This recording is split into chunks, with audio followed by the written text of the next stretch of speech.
Sanibonani babukele emakhaya, sikhona kule ndawo yaseDlamini Hall eSoweto. Inkonzo esibiziwe sibizwa ubaba uDlamini iST Media ethi asize sizodumisa kuNkulunkulu wethu, the God of our forefathers. So bazalwane, asihambi sodwa, kunabantu nje abasuka kude, kunabantu abaphumile from eindaweni nje njengomama namhlanje omeduze kwami. Sawubona mama, njani?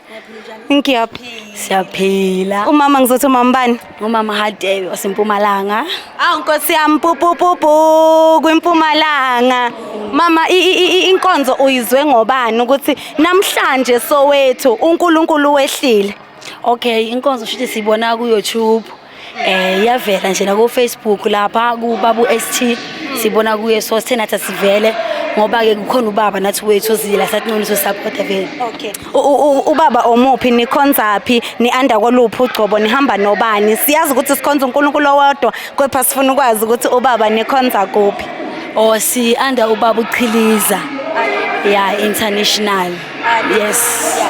Siyabonga, likhona ibandla likaMfundisi uQhiliza. Sithi shout out to iMpumalanga.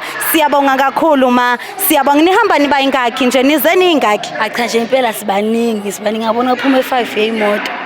Nje sikhona. Siyabonga. Sithi nje konke nje uNkulunkulu ani expectile for today anenzele kona. Siyabonga mama. Siyabonga kakhulu sisi. Wayengabatshela abantu ukuthi uma Mfundisi Uma Mfundisi kade base-Rapture Church under International Ministries. Hallelujah. Be blessed mama. Thank you. Thank you so much.